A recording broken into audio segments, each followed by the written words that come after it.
할렐루야, 성도 여러분 반갑습니다. 6월 28일 수요일 아침 말씀 묵상입니다. 오늘 본문은 사도행전 4장 23절에서 37절의 말씀입니다. 함께 성경을 읽으십시다. 사도들이 노임에 그 동료에게 가서 제사장들과 장로들의 말을 다 알리니 그들이 듣고 한 마음으로 하나님께 소리 높여 이르되 대주제여 천지와 바다와 그 가운데 만물을 지으신 이시여 또 주의 종 우리 조상 다윗의 입을 통하여 성령으로 말씀하시기를 어찌하여 열방이 분노하며 족속들이 허사를 경영하였는고 세상의 군왕들이 나서며 관리들이 함께 모여 주와 그의 그리스도를 대적하는도다 하신 이로소이다.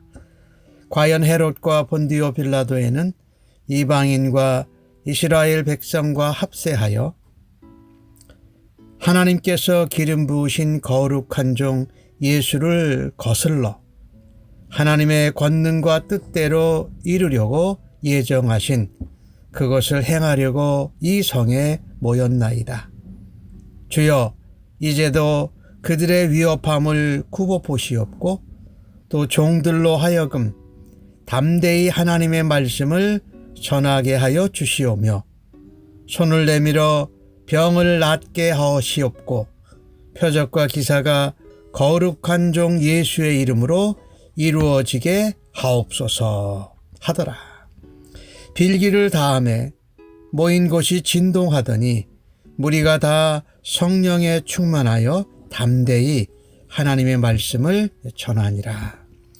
믿는 무리가 한 마음과 한 뜻이 되어 모든 물건을 서로 통용하고 자기 재물을 조금이라도 자기 것이라 하는 이가 하나도 없더라.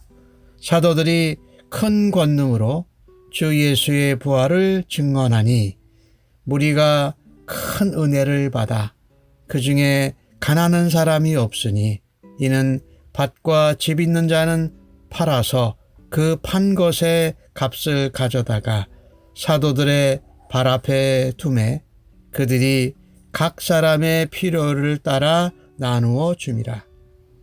구브르에서 난 레위족 사람이 있으니 이름은 요셉이라. 사도들이 일컬어 바나바라 번역하면 위로의 아들이라 하니 그가 밭이 있음에 팔아 그 값을 가지고 사도들의 발 앞에 두니라. 아멘. 유대 종교 지도자들의 모임인 사내드린의 위협을 받고 사도들이 풀려납니다. 그들은 동료들에게 성도들에게 찾아가서 그동안에 있었던 모든 일을 전합니다. 그런데 이 사도들의 보고를 들은 성도들은 위기의식을 가지고 하나님께 소리를 높여 일심으로 기도하기 시작합니다. 오늘 24절 말씀에는 대주제여라고 하고 바다와 천지의 만물을 지으신 창조주여 라고 하면서 하나님께 고백하고 그 기도의 결말은 하나님의 말씀을 더욱 담대히 전할 수 있게 해 달라고 기도하는 것입니다. 실제로 그들이 기도하였을 때에 그들이 모였던 곳이 빌기를 다했을 때에 진동했습니다. 하나님이 임재하신 것이지요. 그리고 함께 기도했던 모든 무리가 성령이 충만해서 더욱더 담대히 하나님의 말씀을 전했다라는 것입니다. 이들이 기도할 때에 진정으로 원한 것은 그들이 겪고 있는 위험과 위협이 지나가는 것이 아니었습니다. 그 위험과 위협 가운데에서 그들의 신변이 안전하게 보장받는 것이 아니었습니다. 눈앞에 닥친 문제 해결이나 상황이 바뀌어지기를 위한 단순하고 피상적인 기도가 아니었고 그들은 사도들의 보고를 받고서 문제의 본질을 놓고 기도했습니다. 그것은 바로 위협과 죽음의 위험에도 불구하고 더욱더 하나님의 말씀을 담대히 전하기로 기도했던 것입니다. 하나님은 이 기도에 기뻐 응답하십니다.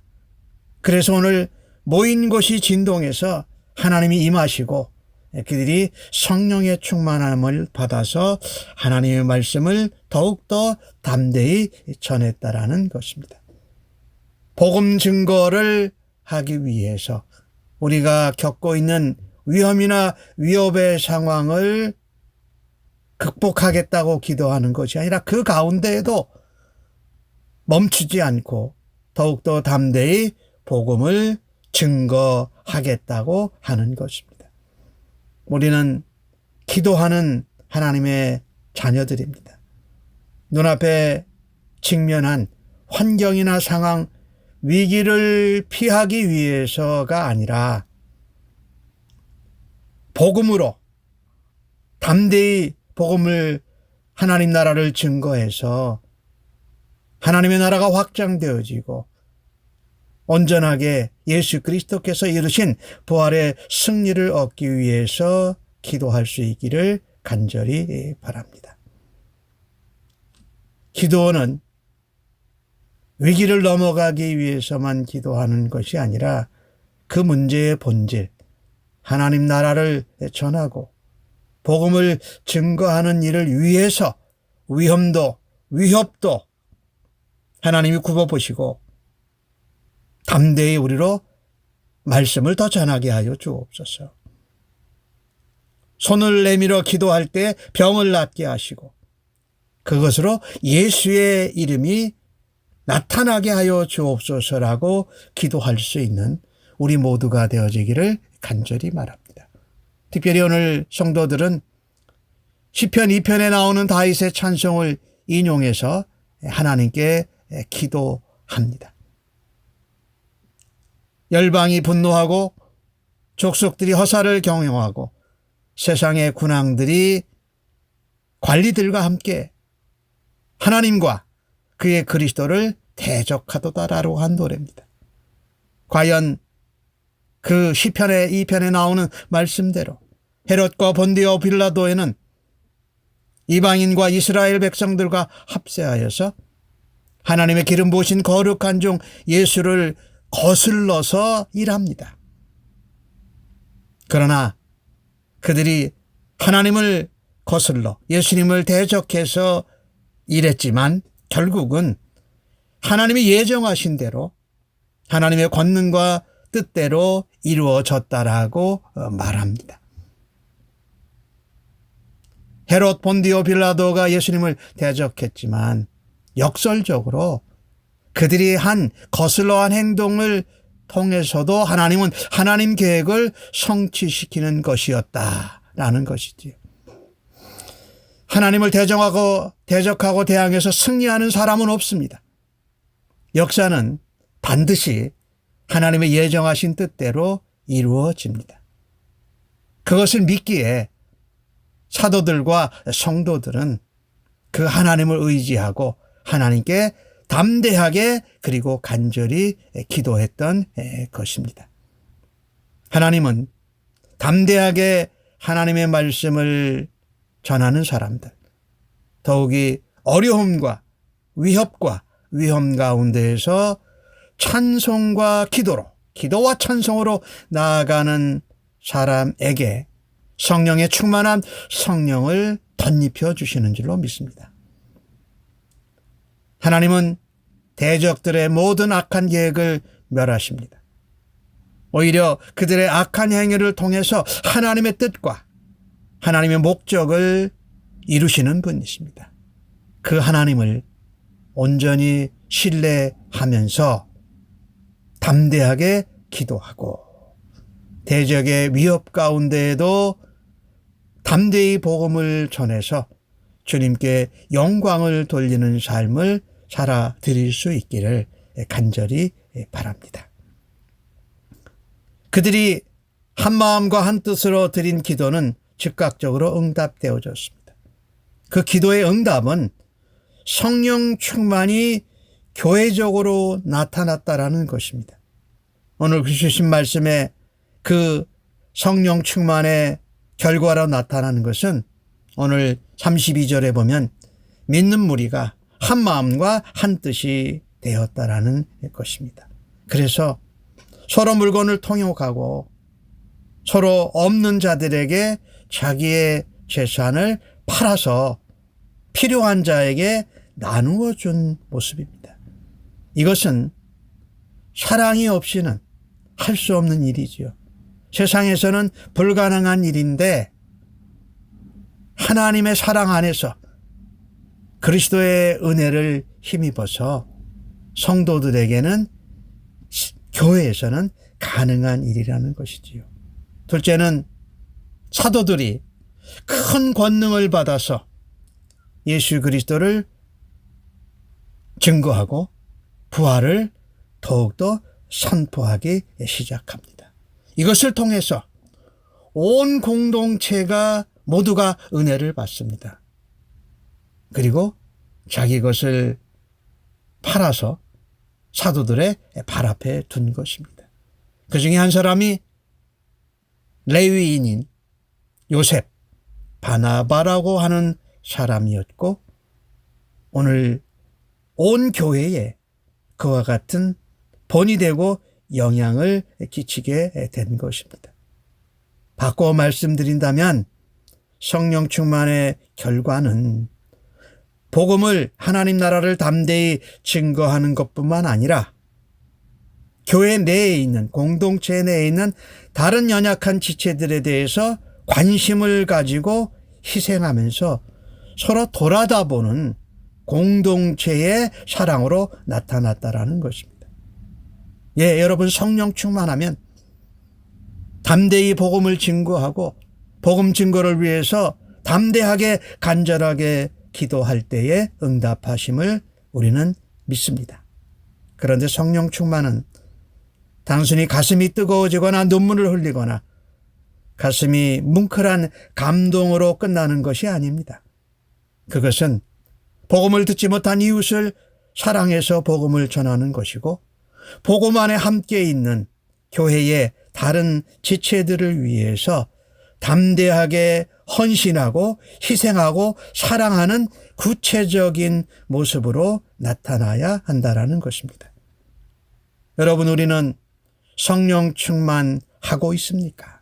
성령 충만하기를 사모합니까? 성령 충만의 증거는 이웃을 사랑해서 복음을 증거하는 것으로 또한 하나님을 믿는 하나님의 자녀들 지체들을 사랑하고 희생하고 헌신하는 모습으로 나타나야 할 것입니다. 필요를 따라서 나누어 주는 이 초대교회 성도들의 나누고 재산을 하나님 앞에 드리는 이 공동생활은 그저 놀라울 따름입니다. 이것은 희생적인 무조건적인 사랑으로 나타나는 것이지요. 오늘 초대교회 성도들에게 어느 누구도 그런 생활을 먼저 주장하고 강요하지 않았습니다. 성령으로 하나가 된 성도들, 한 마음과 한 뜻을 품은 성도들은 자연스럽게 자기의 물건을 통용하고 자기의 소유를 자기 것이라고 주장하지 않고 나누는 모습으로 나타났다는 것입니다. 초대교회에서 볼 수 있는 이 공동생활, 헌신적인 사랑의 나눔과 희생은 바로 성령 충만의 결과였습니다. 그리고 하나님의 은혜의 열매였던 것이지요.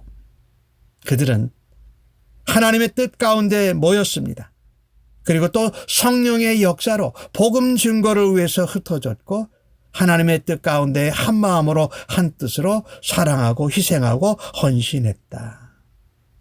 이것이 사도행전에서 볼 수 있는 교회가 이제 탄생된 초대교회의 두드러진 모습이었습니다.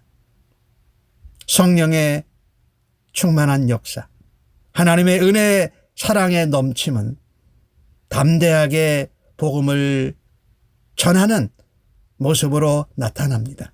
하지만 동시에 서로 사랑하는 지체된 성도들을 돌아보는 사랑의 행위의 실천으로도 나타나기 마련입니다. 그 결과 초대교회는 궁핍한 사람이 없었습니다. 하나님의 은혜와 사랑, 성령의 충만한 능력이 교회에 넘쳐나는 아름다운 모습이었다라는 것입니다. 우리는 지나치게 내 소유를 지키고 늘리는 데만 집착하고 있지는 않은가요? 재물을 모으는 것보다 재물을 하나님이 기뻐하시는 일을 위해서 복음 증거와 사랑의 나눔을 위해서 잘 사용하는 일에 더욱더 관심을 가지고 집중할 수 있는 은혜가 있기를 간절히 바랍니다.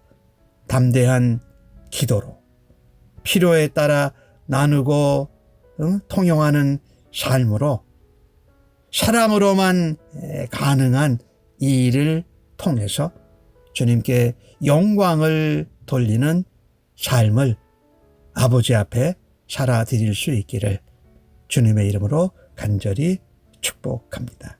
아멘. 하나님, 위험과 위협의 어려움 속에서도 기도와 찬송으로 하나님께 나아가 성령의 능력을 힘입고 복음을 담대히 전하는 지혜로운 성도가 되게 하여 주옵소서. 하나님 앞에 담대하게 간절히 기도할 때에 하나님 성령의 충만함을 허락하여 주실 것을 믿고 감사합니다. 주님 안에서 우리에게 허락하신 것을 내 것이라고 주장하기보다 청지기로 나누고 필요한 자들을 위해서 쓸 수 있는, 희생하고 헌신할 수 있는 구체적인 사랑의 실천이 교회에서 지체들 간에도 있게 하여 주시기를 간절히 원합니다.